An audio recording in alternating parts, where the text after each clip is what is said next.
Hello everybody, welcome back to another video. I'm hoping you guys are all having a fantastic day.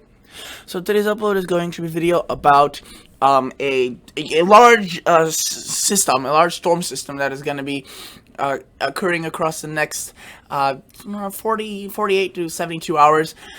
Really in the next 72 hours, I should say. It's going to be a combination of two systems, but I'm just going to call it one system as they are pretty interconnected, and yeah, it's going to be pretty impactful. So let's get into this video. Again, if you'd like to subscribe to this channel, I do all sorts of weather-related content, as you could probably tell. I haven't, really deviated from that, and I also do some gardening, but that is limited. So if you guys could subscribe, consider doing so. If you'd like to like the video, since you're a recurring fan, that would be amazing. You guys are doing really good work for me if you do that. So thank you so much for doing that. Right now we're looking at the GFS 6-hour average precipitation rate, millimeters per hour, and the GFS has been pretty good with these systems. It's been showing a large increase across the just in general the United States. A lot more active pattern, much above average precipitation. I mean, if you recall, the last 2 weeks and a week and a half really has been really dry across certain parts of the United States, and excluding the East Coast. And that's going to change now. It looks as if today, if you're living across the Chicago area, you could see some storms into the Illinois, Iowa, Missouri area, seeing some storms as well. That is associated with the cold front of a system. And you can see that it's all widespread scattered across the Midwest down into the Texarkana area and into Texas itself. Notice East Coast with some showers as well. We move forward into Sunday. You can see that this cold front passes through. Still some showers, some scattered thunderstorms, some severe or strong, and it's just a lot more precipitation is on the map than there was in the past week. A pretty strong resurgence of thunderstorms. This could be late Sunday into Kansas and Iowa and into Missouri. This could be concerning as this will possibly have strong thunderstorms. It's a typical scenario where it's almost like a derecho could probably form out of this. Wouldn't be surprised. Strong winds, large hail, maybe some tornadic cells as well. Notice that this really kind of disperses itself throughout the day, but it kind of reorganizes itself or late Monday, and you can see some scattered showers, some pockets of thunderstorms. So a large system with a cold front coming through, and then you can see right here it gets very curved up, very curled up, I should say, and that basically just brings a heavy rain into southern Canada. And I should probably move this down into so you can see southern Texas. Sorry about that. I always get focused about certain regions and I don't show the rest of the United States, so I do apologize about that. Okay, but notice that across southern Canada into the UP of Michigan, into just northern Michigan as well, some scattered showers and thunderstorms as this system quickly intensifies. Notice that it's also showing some remarkably strong thunderstorm activity late Monday into early Tuesday across parts of Oklahoma, Texas. So this is not going to just impact the Midwest. This is a large-scale system, and you can see that it goes into parts of the southeast as well. You can see Florida, where it's been pretty dry, the Panhandle, portions of the coastal Alabama, Mississippi, and Louisiana are all seeing good amounts of rain out of this as well. Okay, and then notice, basically what happens after this is that this cold front gets dragged out. You can see that's the cold front, lots of showers, scattered thunderstorms. The flooding threat shouldn't be incredible, as this will be relatively quick moving, but isolated pockets of flooding are definitely 100% possible, as with severe thunderstorms you could just get two thunderstorms, and that basically just could cause a flooding concern. Now again, thunderstorms aren't large scale. They don't cover whole states. They cover certain areas of counties, but it's still a threat, especially if that area of that county is populated. So that's why flash flooding is a concern.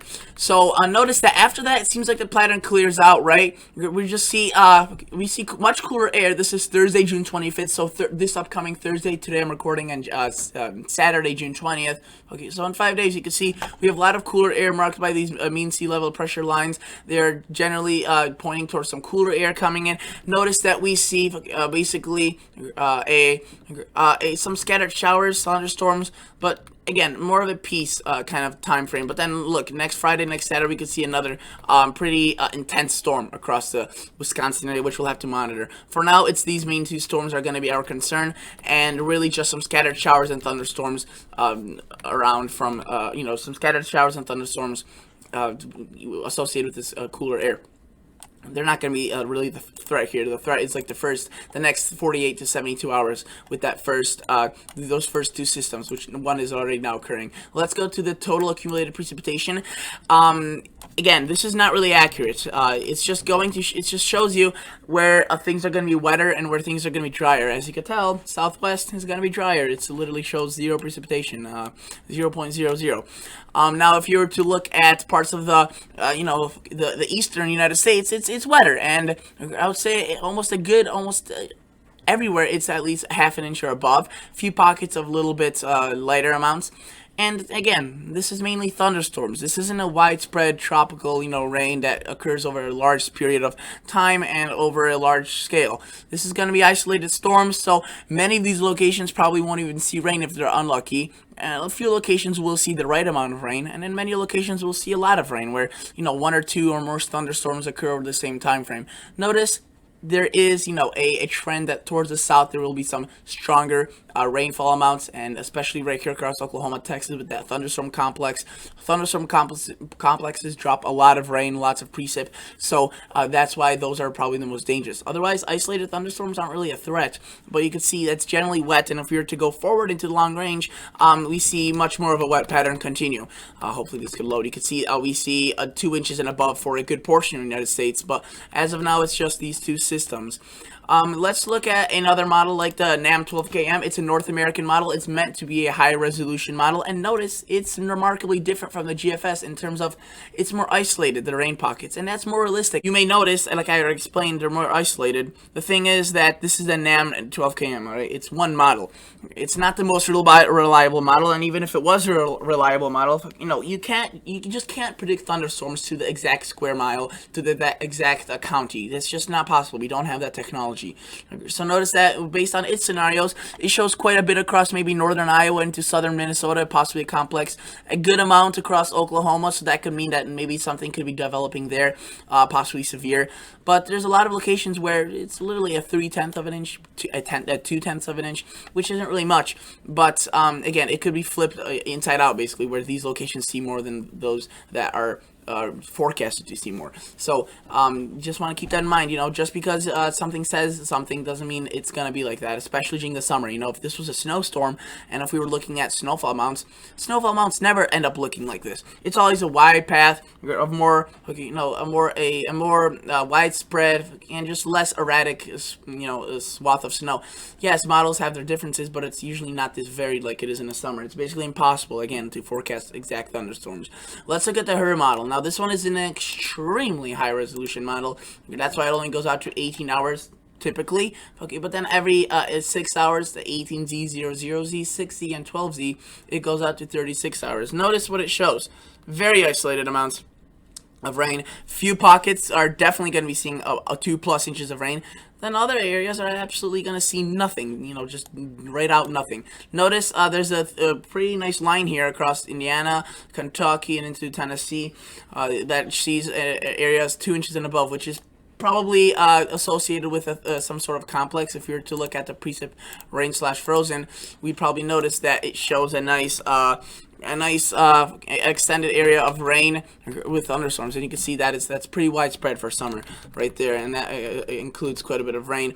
But notice anywhere else, say like today, Saturday, the rest of today, Illinois, Indiana, it's going to be very hard to predict what thunderstorms hit where. That's why there's like a 50% chance at this point, because it's a 50-50. Sometimes it's a lower chance, sometimes it's a higher chance, but the National Weather Service this time around went with the 50-50 for a good portion of the United States, or a good portion of the Midwest. Her model for some reason is not working.